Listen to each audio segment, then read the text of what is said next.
Hi everyone, today's video is my review of episode, oh man, I just lost the number. It's the episode The Guardian of season 7 of Once Upon a Time. This is a little shaky, I'm sorry, I'm holding the camera. Alright, let's see, there we go. This was the Rumple / Alice centric episode. It was about how Rumple is looking for the Guardian to cut his ties to the dagger. That's kind of what that whole thing is about.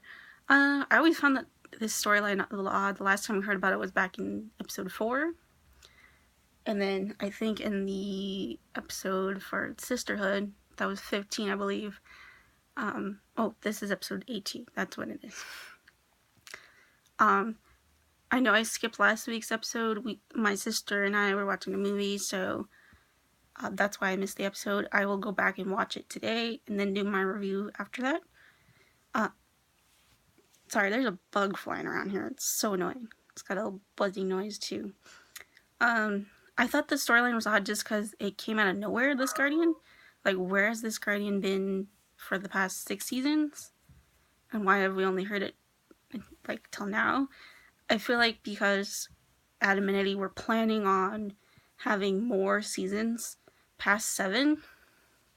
Sorry. That they came up with this Guardian as a way to get rid of Rumple and have him reunite with Belle in the afterlife and all that. Which, obviously now, they're gonna follow through with this storyline, even though, you know, this is the last season, that type of thing. But I thought it was kind of odd. It kind of came out of nowhere. All of a sudden, there's this Guardian that can do it. And I don't know how I feel about it being Alice that's the Guardian. I know that Anastasia was thought to be it as well. I guess she was a potential Guardian. I guess Alice really is the Guardian that they're going with. I mean, I know there's people that think, oh, it's okay. Like, no, she's not.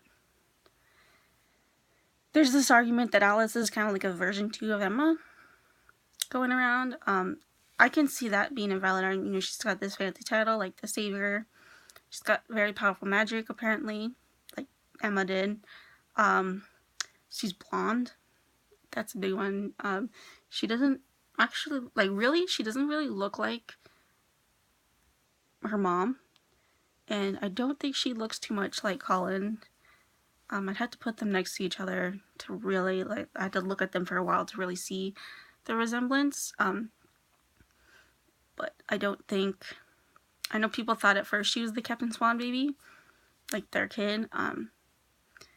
That probably would have worked better. I actually think the Guardian should be Captain Swan's child because Emma is the product of true love, so it's kind of like she's the product of her parents' true love and then kind of like her grandparents' true love too, you know what I'm saying?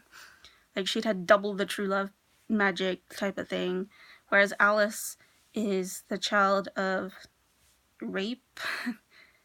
And then also another thing about it, she kind of dresses like Teen Emma did. Do you notice that? It's a little weird. She lives on the streets, kind of like Emma did. So there are a lot of similarities between the two. They both have a relationship with Hook of some form. It's a little odd. But yeah, I think the Guardian should have been the Captain Swan baby. Because I felt like that would have been kind of like that full circle. Because, you know, he made Emma the savior in a way by putting that into the curse that, you know, she was the one that was going to break it and all that. But I think, and also it would be nice because, you know, you had these two powerful couples of true love with Snowy and Captain Swan, so I think that would be cool to have seen her, you know, the child be the Guardian. Because, I mean, obviously I'm on Hook's kid gonna have magic. So, but, I don't know. I'm not in charge. I have a feeling that Alice was supposed to be their daughter, but because Jennifer Morrison left, they went with this. Because, I mean, Colin O'Donoghue wasn't supposed to be Wish Hook. He was supposed to be just plain old ordinary Hook that we've seen. But because Jen had left, they had to rewrite it and make him Wish Hook in order to keep Captain Swan together. and then people didn't want, you know, their happy ending or happy beginning to be ruined. So I feel like, you know, she was supposed to be their daughter, but then because Jen left, she's just Gothel and Wishhook's daughter, that type of thing. So, but anyways, yeah, the Guardian storyline just, I'm not a big fan of it. It kind of just came out of nowhere. I feel like they should have just left it like when back in season 5, you know, Emma kills Hook, that gets rid of the Dark One for good. And then because Rumple, you know, decides to be a sneaky little guy, he pours that potion on it to tether himself to it, and all the power goes into him. If he hadn't done that, he wouldn't be in this situation. Just saying, you know, he didn't think these through, did he? But whatever, you know, that's why I don't care for the Guardian storyline, because they had it written earlier where they got rid of the darkness and they decided to keep it. Now they're trying to get rid of it again. It's like, make up your minds, right? Rumple, I'm not a fan of Rumple's quest either. He pretty much wants to die. I understand that he wants to be reunited with Belle, but I think he does have something to live for. He has Gideon, he has Henry, he has his son and his grandson. I don't see why he couldn't maybe sever his ties of immortality, yes, but then live out, you know, and die of old age, however much longer that takes, spending time with his son, spending time with his grandson. I think that's a better way to do it. That's just me. I don't, you know, I don't know if they're trying to go for a semi-Romeo and Juliet thing going on. I don't know, but well, anyways. I mean, I know they did like the Up montage, but even in Up, Carl,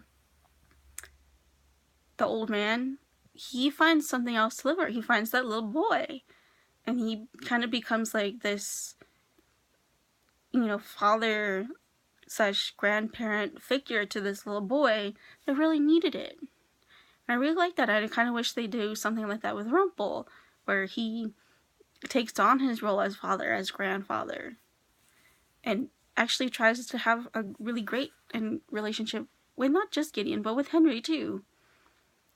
That's just my thoughts on that. Another big part of this episode was more focus on the LGBT romance, which is Alice and Robin. They're actually really cute together. Again, I'm not a fan of how they're conceived. I'm just going to keep throwing it out there. It needs to be discussed on the show. It's not going to with the last, 4 episodes left. It's never going to be discussed, and that makes me mad. Just saying, it needs to, with what's going on in Hollywood and the conversation that's being brought up now. It's important. Anyways, but I do think Robin and Alice are cute together. In the present day storyline, you get to see their first date. It's adorable. They go and they get food and stuff like that. They go to their favorite places.